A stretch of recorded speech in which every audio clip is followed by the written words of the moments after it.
तेनालीराम की बुद्धिमत्ता और वाक्पटुता से महाराज कृष्णदेव राय सदा प्रसन्न रहते थे और समय समय पर तेनालीराम को भेंट प्रदान किया करते थे। तेनालीराम ने भी इन भेंटों को संग्रह कर अच्छी धन संपदा एकत्रित कर ली थी।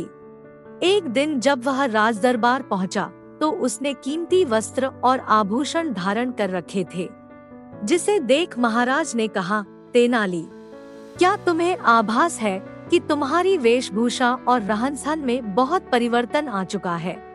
प्रारंभ में तुम्हारी वेशभूषा अति साधारण रहा करती थी। क्या बात है? तेनालीराम ने उत्तर दिया, महाराज, समय के साथ मनुष्य की वेशभूषा और रहन-सहन परिवर्तित होती है और इसमें धन की विशेष भूमिका रहती है। आपके द्वारा दी गई भेंटों से मैंने पर्याप्त बचत की है। उन्हें ही खर्च कर मैं ऐसी वेशभूषा धारण कर पा रहा हूँ। तो इसका अर्थ ये हुआ कि तुम्हारे पास धन की कोई कमी नहीं है। इस स्थिति में तो तुम्हें दान पुण्य करना चाहिए, महाराज बोले। ये सुनकर तेनालीराम बात पलटते हुए बोला, महाराज, धन मेरे पास अवश्य है, किंतु इतना नहीं कि उसमें से दान पुण्य कर सकूं। तेनालीराम की ये बात महाराज को खटक गई। उन्होंने उसे लताड़ा कि राज्य के मुख्य सलाहकार के पद पर होते हुए उन्हें ऐसी बातें शोभा नहीं देती। तेनालीराम क्या करता? क्षमा याचना करते हुए बोला, महाराज, क्षमा करें, मैं अवश्य दान करूंगा। आप ही मुझे बताएं कि मुझे क्या दान करना चाहिए। महाराज ने उसे एक भव्य भवन का निर्माण कर दान में देने का परामर्श दिया। तेनालीराम ने महाराज के परामर्श पर अपनी स्वीकृति दे दी। उस दिन के बाद से तेनालीराम भव्य भवन के निर्माण में जुट गया। कुछ माह में भवन निर्मित भी हो गया। अब उसे दान में देने की बारी थी। लेकिन किसे? भवन यूं ही किसी को भी दान में दिया जाना उचित नहीं था। तेनालीराम के सोच समझकर उस भवन के सामने एक तख्ती टांग दी, जिस पर लिखा हुआ था, जो व्यक्ति उसके पास जो कुछ है उसमें प्रसन्न और संतुष्ट होगा, वही इस भवन को दान में लेने का पात्र होगा। समय व्यतीत होने लगा, किंतु कोई भी तेनालीराम के पास वह भवन दान में मांगने नहीं आया। एक दिन एक निर्धन व्यक्ति उस भवन के पास से गुजरा तो उसकी दृष्टि उस पर लगी तख्ती पढ़ी। तख्ती पढ़कर वह सोचने लगा कि इस नगर के लोग कितने मूर्ख हैं, जो इस भवन को दान में मांगने नहीं जाते। क्यों न मैं ही इस भवन को मांग लूं? वह तेनालीराम के पास पहुंचा और उससे भवन दान में देने की याचना करने लगा। तेनालीराम ने पूछा, क्या तुमने भवन पर लगी हुई तख्ती पढ़ी है? हाँ, मैंने एक एक शब्द पढ़ा है, निर्धन व्यक्ति बोला। तो क्या तुम्हारे पास जो कुछ है तुम उसमें प्रसन्न और संतुष्ट हो? तेनालीराम ने फिर से पूछा। मैं पूर्णतः संतुष्ट हूँ, निर्धन व्यक्ति ने उत्तर दिया। तो फिर तुम्हें इस भवन की क्या आवश्यकता है? यदि तुम्हें इसकी आवश्यकता है तो फिर तुम्हारी ये बात झूठी है कि तुम अपने जीवन में उपलब्ध चीजों से संतुष्ट हो। ऐसे में तुम इस भवन को दान में लेने के पात्र नहीं हो। तेनालीराम की बात सुनकर निर्धन व्यक्ति अपना सा मुंह लेकर चला गया। उसके बाद कभी कोई उस भवन को दान में मांगने नहीं आया। कई दिन बीत जाने पर भी भवन दान में न दिए जाने की बात जब महाराज के कानों में नहीं पड़ी, तो उन्होंने तेनालीराम को बुलाया और इसका कारण पूछा। तेनालीराम ने सारी बात बता दी। महाराज यह बात सुन हंस पड़े कि तेनालीराम अपनी बुद्धिमत्ता से दान देने से भी बच गया। फिर उन्होंने पूछा कि अब इस भवन का क्या करोगे? तो तेनालीराम बोल पड़ा, किसी दिन शुभ मुहूर्त देखकर गृह प्रवेश करूंगा। राजा कृष्णदेव राय अद्भुत और दुर्लभ वस्तुएं संग्रहित करने के शौकीन थे। ऐसी वस्तुएं लाने वाले व्यक्ति को वे उचित पुरस्कार दिया करते थे। इसलिए उनके दरबारी पुरस्कार की आशा और महाराज की नजर में चढ़ने के लिए विभिन्न प्रकार की दुर्लभ वस्तुओं की खोज में रहते थे। इसी क्रम में एक दिन उनका एक दरबारी अपने साथ लाल रंग का एक मोर लेकर दरबार में उपस्थित हुआ। जब उसने वह मोर महाराज को भेंट स्वरूप प्रस्तुत किया तो महाराज के आश्चर्य की कोई सीमा न रही। सारे दरबारी भी चकित थे, क्योंकि ऐसा अनोखा मोर कभी किसी ने नहीं देखा था। महाराज ने उस दरबारी से पूछा, तुम्हें यह अनोखा मोर कहाँ से मिला? दरबारी ने बताया, महाराज, मैं आपके लिए एक दुर्लभ भेंट की खोज में था, इसलिए पूरे देश में मैंने सेवक भेजे। मध्य प्रदेश के घने जंगलों में ये लाल मोर पाए जाते हैं। जब सेवक ने मुझे प्रकृति की इस सुंदर और अद्भुत रचना के बारे में सूचित किया, तो मुझे आपके लिए ये सर्वोत्तम भेंट प्रतीत हुई और 200 स्वर्ण मुद्राओं में मैंने ये लाल मोर खरीद लिया। महाराज ने कोषाध्यक्ष से कहकर 200 स्वर्ण मुद्राएं तुरंत उस दरबारी को दिलवा दी और बोले, ये सुंदर लाल मोर हमारे राजमहल में बगीचे की शोभा बढ़ाएंगे। इसका मूल्य तुम्हें अभी दिया जा रहा है और 1 सप्ताह में तुम्हें उचित पुरस्कार भी दिया जाएगा। धन्यवाद कह वह दरबारी अपने स्थान पर बैठ गया। दरबार में उपस्थित तेनालीराम को प्रारंभ से ही दाल में कुछ काला प्रतीत हो रहा था। उनसे इस पूरी बात की पड़ताल करने का निश्चय किया। जब उसने पड़ताल की तो उसे ज्ञात हुआ कि उस दरबारी द्वारा नगर के ही एक होनहार रंगकार द्वारा सामान्य मोर को लाल रंग से रंगवाकर महाराज के समक्ष प्रस्तुत किया गया है। तेनालीराम ने उस रंगकार से कहकर 4 मोरों को सुर्ख लाल रंग में रंगवा लिया और अगले दिन उन्हें लेकर दरबार पहुंच गया। वह महाराज से बोला, महाराज, मेरे मित्र दरबारी द्वारा 200 स्वर्ण मुद्राओं में एक लाल मोर मंगवाया गया था। मैंने आपके लिए उतने ही मूल्य में 4 सुर्ख लाल मोर लेकर आया हूँ। तेनालीराम द्वारा लाए गए 4 मोर पहले लाए मोर से भी सुंदर थे। महाराज प्रसन्न हो गए और कोषाध्यक्ष से बोले, तेनालीराम को तुरंत 200 स्वर्ण मुद्राएं दी जाएं। इस पर तेनालीराम अपने साथ खड़े व्यक्ति की ओर इशारा करते हुए बोला, महाराज, इस स्वर्ण मुद्राओं पर मेरा कोई अधिकार नहीं है, बल्कि इन महाशय का अधिकार है। ये हमारे नगर के एक रंगकार हैं। इनके द्वारा ही इन 4 मोरों को लाल रंग से रंगा गया है और मित्र दरबारी द्वारा लाए गए मोर को भी।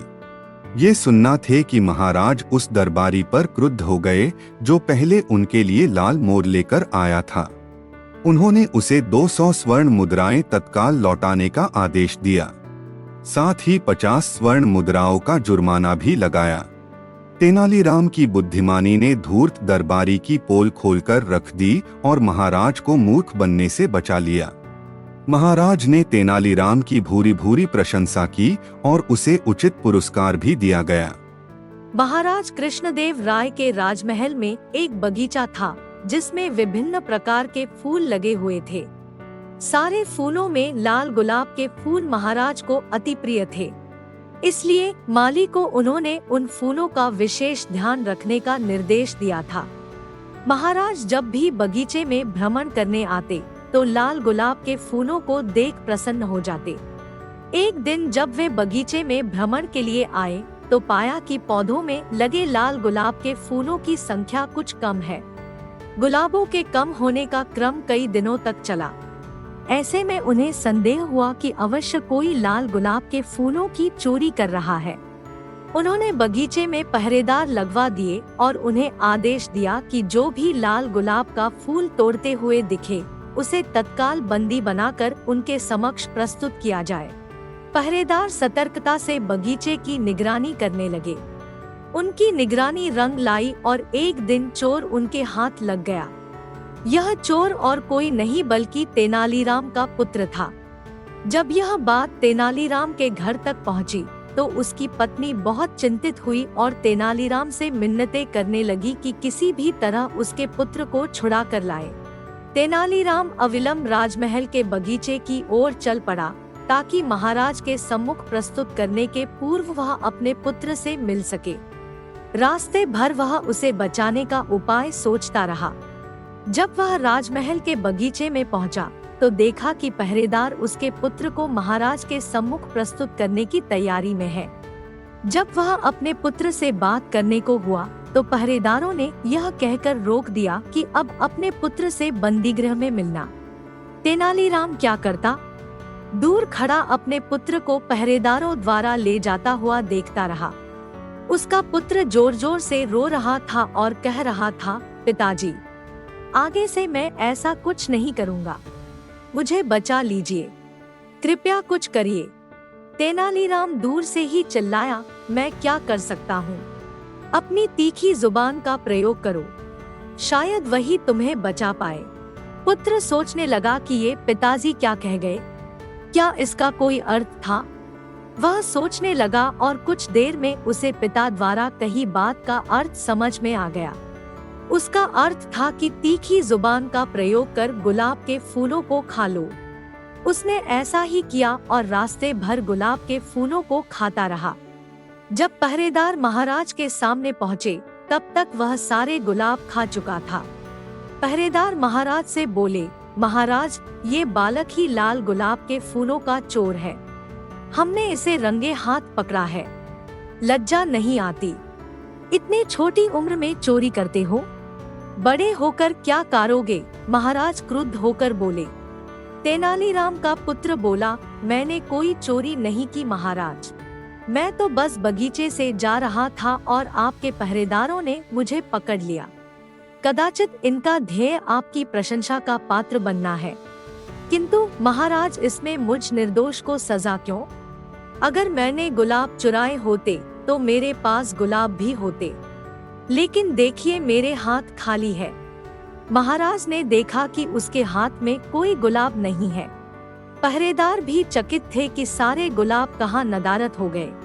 रास्ते में अपनी धुन में वे ध्यान नहीं दे पाए कि कब तेनाली का पुत्र सारे गुलाब चट कर गया। अब बिना प्रमाण के यह साबित करना असंभव था कि वह गुलाब चोर है। महाराज पहरेदारों को फटकारने लगे, एक निर्दोष बालक को तुम कैसे पकड़ लाए?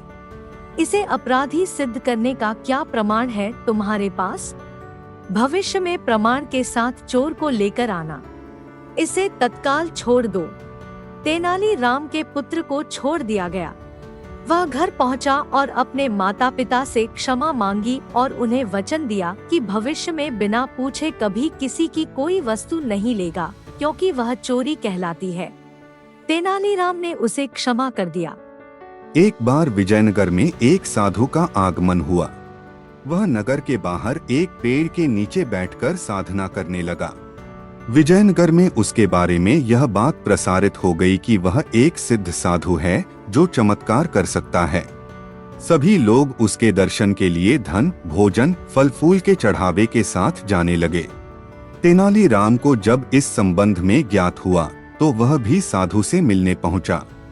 वहां पहुंचकर उसने देखा कि साधु के सामने चढ़ावे का ढेर लगा हुआ है और नगर के लोग आंखें बंद कर आराधना में लीन हैं। उसने देखा कि साधु अपनी आंखें बंद कर कुछ बुदबुदा रहा है। तेनालीराम कुशाग्र बुद्धि था। साधु के होठों की गति देख वह क्षण भर में ही समझ गया कि साधु कोई मंत्रोच्चार नहीं कर रहा है, बल्कि अनाप शनाप कह रहा है। साधु ढोंगी था। तेनालीराम ने उसे सबक सिखाने का निर्णय किया। वह साधु के पास गया और उसकी दाढ़ी का एक बाल खींचकर तोड़ दिया और कहने लगा कि उसे स्वर्ग की कुंजी मिल गई है। उसने घोषणा की कि ये साधु चमत्कारी हैं। इनके दाढ़ी का एक अबर अपने पास रखने से मृत्यु उपरांत स्वर्ग की प्राप्ति होगी। यह सुनना था कि वहां उपस्थित समस्त लोग साधु की दाढ़ी का बाल तोड़ने के लिए तत्पर हो गए। तेनालीराम द्वारा अपनी दाढ़ी का बाल खींचे जाने से हुई पीड़ा से साधु उबरा नहीं था। उसकी घोषणा सुन वह तुरंत समझ गया कि लोग उसके साथ क्या करने वाले हैं। वह जान बचाकर वहां से भाग गया। तब तेनालीराम ने उपस्थित लोगों को वस्तुस्थिति से अवगत कराया और ऐसे ढोंगियों से दूर रहने की नसीहत दी। विजयनगर की सीमा में घुसपैठ की घटनाएं बढ़ती जा रही थी।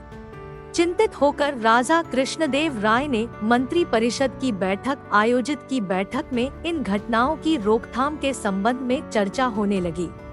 महाराज, सीमा पर घुसपैठ पड़ोसी देश के गुप्तचरों द्वारा की जा रही है, सेनापति ने बताया। ऐसे में हमें सचेत रहना होगा महाराज, और सीमा पर चौकसी बढ़ानी होगी, मंत्री ने परामर्श दिया। एक एक कर सभी दरबारियों ने अपने अपने परामर्श दिए। जब तेनालीराम की बारी आई तो वह बोला, महाराज, सर्वोत्तम उपाय यही होगा कि सीमा पर एक मजबूत दीवार का निर्माण किया जाए और वहां गश्त के लिए सिपाही लगा दिए जाएं। मंत्री ने इस बात का विरोध किया, किंतु राजा कृष्णदेव राय ने तेनालीराम का परामर्श मानने का निर्णय लिया। सीमा पर दीवार निर्माण की जिम्मेदारी भी तेनालीराम को सौंप दी गई। तेनालीराम ने सहर्ष यह जिम्मेदारी अपने कंधों पर उठा ली। दीवार निर्माण के लिए 6 माह की समय सीमा निर्धारित थी। 2 माह बीत जाने के बाद जब राजा कृष्णदेव राय ने कार्य प्रगति का अवलोकन किया तो पाया कि दीवार निर्माण हुआ ही नहीं है। उन्होंने तेनालीराम से पूछा, तेनालीराम, 2 माह बीत जाने के उपरांत भी दीवार निर्माण का पूर्ण क्यों नहीं हो पाया? तेनालीराम ने उत्तर दिया, महाराज, मैंने कार्य प्रारंभ करवा दिया था, किंतु एक पहाड़ बीच में आ गया है। मैं उसे ही हटवा रहा हूँ, किंतु हमारी राज्य सीमा में तो कोई पहाड़ नहीं है। चकित राजा बोले, महाराज, लगता है तेनालीराम का दिमाग खराब हो गया है, तभी ये कुछ भी अनाप शनाप कह रहा है। मंत्री बोल पड़ा। यह सुनकर तेनालीराम बोला, महाराज, मुझे अपनी बात स्पष्ट करने का अवसर प्रदान करें। फिर उसने कुछ सैनिकों को संकेत किया और वे सैनिक 20 लोगों को लेकर महाराज के समक्ष उपस्थित हुए। सारे दरबारी आश्चर्यचकित थे। तेनालीराम, ये कौन है? राजा कृष्णदेव राय ने पूछा। महाराज, ये पड़ोसी देश के घुसपैठिए हैं। ये लोग दीवार निर्माण में अवरोध उत्पन्न कर रहे थे। दिन भर में निर्मित दीवार को ये लोग रात में तोड़ दिया करते थे। इनके पहले भी कई घुसपैठिए पकड़े गए थे, किंतु मंत्री जी के कहने पर उन्हें छोड़ दिया गया था। तेनालीराम ने बताया। पोल खुल जाने के कारण मंत्री की सिट्टी पिट्टी गुम हो गई। वह क्षमा याचना करने लगा। राजा कृष्णदेव राय ने सीमा की चौकसी की जिम्मेदारी तेनालीराम को सौंप दी और मंत्री को दंडित किया। एक बार की बात है, राजा कृष्णदेव राय को किसी बात पर तेनालीराम पर क्रोध आ गया। वे उस पर भड़कते हुए बोले, तेनालीराम, मैं तुम्हारा मुंह नहीं देखना चाहता। इसी क्षण यहाँ से चले जाओ और कभी अपना मुंह न दिखाना, अन्यथा 100 कोड़े लगवाऊंगा। तेनालीराम क्या करते, अपना सा मुंह लेकर चले गए। समझ गए थे कि सब राजगुरु का किया धरा है, जिन्होंने ईर्ष्यावश किसी बात पर महाराज को भड़काया है। अगले दिन दरबार लगा तो तेनालीराम फिर महल पहुंच गए। उसे वहां देख राजगुरु महाराज के पास कक्ष में जा पहुंचे और बोले, महाराज, देखिए तेनालीराम की उद्दंडता। उसने आपके आदेश की अवहेलना की है। क्यों, क्या किया उसने? महाराज ने चकित होकर पूछा। महाराज, आपने उससे कहा था कि अपना मुंह मत दिखाना, फिर भी वह दरबार में उपस्थित हो गया है। यह सुनकर महाराज क्रोधित हो गए। उन्होंने सोच लिया कि तेनालीराम को इस उद्दंडता के दंड स्वरूप कोड़े लगवाएंगे। कुछ देर बाद जब वे दरबार पहुंचे तो देखा तेनालीराम अपने मुंह में मटका डालकर आया है और बड़े शान से अपने स्थान पर बैठा है। वे क्रोध में चिल्लाते हुए बोले, तेनालीराम, 100 कोड़े के दंड के लिए तैयार हो जाओ। तुमने हमारे आदेश की अवहेलना की है। तेनालीराम हाथ जोड़कर अपने स्थान पर खड़ा हो गया और बोला, किस आदेश की महाराज? हमने कहा था तुमसे कि अपना मुंह न दिखाना, फिर भी तुम हमारे सामने चले आए। आपके सामने आया हूँ महाराज, किंतु मैंने अपना मुंह आपको नहीं दिखाया। क्या मेरा मुंह आपको दिख रहा है? कहीं मटका फूटा हुआ तो नहीं? कहकर तेनालीराम अपने मुंह पर ढके हुए मटके को छूकर देखने लगा। उसकी इस हरकत पर महाराज कृष्णदेव राय को हंसी आ गई और वे बोले, तेनालीराम, तुम्हारी बुद्धिमानी का कोई तोड़ नहीं। अब ऐसे में तुमसे कैसे कोई क्रोधित रह सकता है? ये मटका मुंह से निकाल लो और अपना स्थान ग्रहण करो। अपनी बुद्धिमानी और चतुराई के कारण तेनालीराम महाराज कृष्णदेव राय के अति प्रिय थे। इसलिए उनके प्रति राजगुरु और अन्य दरबारियों की ईर्ष्या चरम पर रहती थे। सभी ऐसे अवसर की प्रतीक्षा में रहते थे जब वे तेनालीराम को महाराज के समक्ष नीचा दिखा सके। एक दिन राजगुरु ने सबके साथ मिलकर तेनालीराम को अपमानित करने की योजना बनाई और महाराज के पास जा पहुँचे। उन्होंने महाराज के कान भरते हुए कहा, महाराज, क्या आप जानते हैं कि तेनालीराम के पास वह विद्या है जिससे लोहा भी सोना बन जाता है? यह बात सुनकर राजा कृष्णदेव राय के सोचा कि इस विद्या का उपयोग प्रजा की भलाई के लिए होना चाहिए। वे राजगुरु से बोले, ठीक है, इस बारे में तेनालीराम से बात करूंगा। अगले दिन उन्होंने तेनालीराम को राजदरबार में बुलाकर पूछा, तेनाली, मुझे ज्ञात हुआ है कि तुम्हारे पास लोहे को सोने में परिवर्तित करने की विद्या है और उसके प्रयोग से तुमने बहुत सारा धन इकट्ठा कर लिया है। राजा की बात सुनकर तेनालीराम समझ गया कि अवश्य ही यह राजगुरु की नई चाल है। उसने राजा को उत्तर दिया, जी महाराज, मैंने एक ऐसी विद्या सीखी है, तो मैं चाहता हूँ कि उसका प्रदर्शन तुम दरबार में करो। महाराज बोले, अवश्य महाराज, कल सुबह मैं अपनी विद्या का प्रदर्शन करूँगा। कृपा कर मुझे कल तक का समय प्रदान करें। राजा कृष्णदेव राय ने तेनालीराम को अगले दिन तक का समय दे दिया। अगले दिन राजदरबार भरा हुआ था। लोग लोहे को सोना बनता हुआ देखने के लिए जमा थे। वहां उपस्थित राजगुरु और उनके साथी बड़े प्रसन्न थे कि अब तेनालीराम को महाराज के सामने अपमान का मुंह देखना पड़ेगा। कुछ देर बाद तेनालीराम दरबार में उपस्थित हुआ। उसके साथ एक कुत्ता भी था जिसकी पूंछ एक नली में डली हुई थी। कुत्ते को राजदरबार में देख राजा क्रोधित हो गए और तेनालीराम से बोले, तेनाली, तुम्हारा इतना साहस कि तुम कुत्ते को दरबार में लेकर आ गए।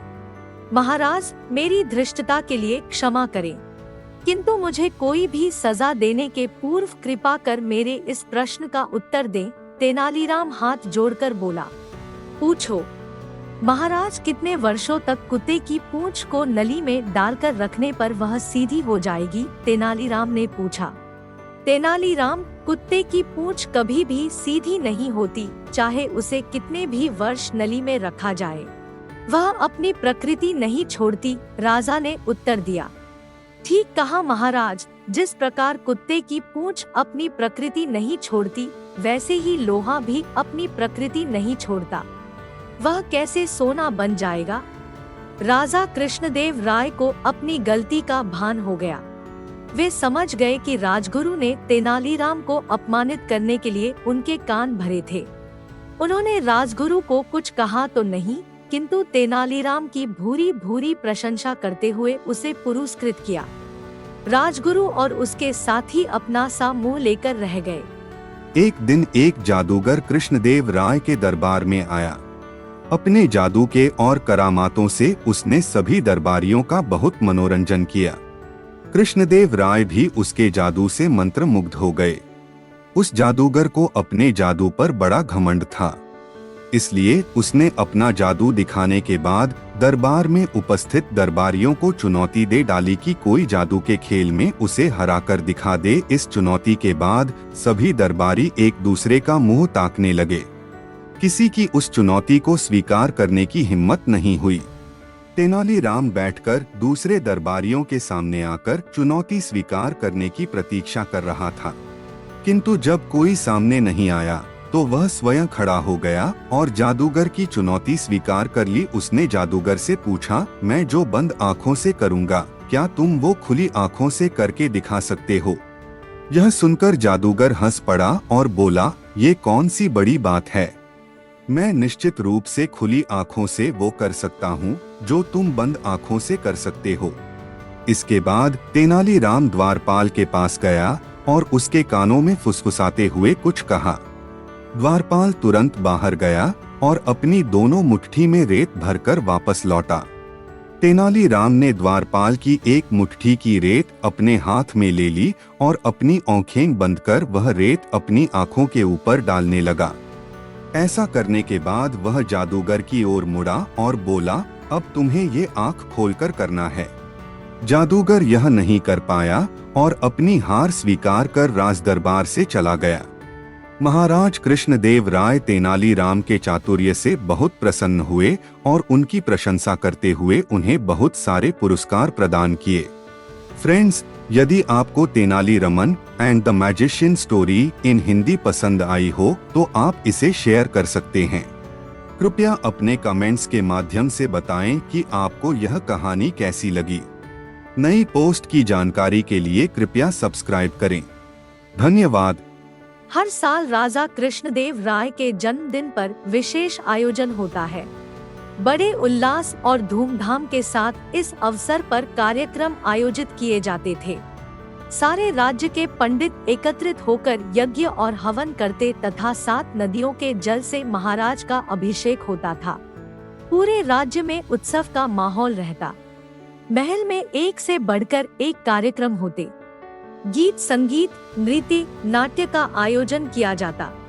दूर दूर से कलाकार आते और अपनी प्रतिभा का प्रदर्शन महाराज के सामने करते और पुरस्कार पाते। इन समस्त कार्यक्रमों के साथ साथ दरबारियों द्वारा महाराज को जन्मदिन का उपहार भी दिया जाता। दरबारी इस अवसर को महाराज की चाटुकारिता के रूप में लेते और प्रयास करते कि महाराज को सबसे अच्छी भेंट दे और उन्हें प्रसन्न कर दे।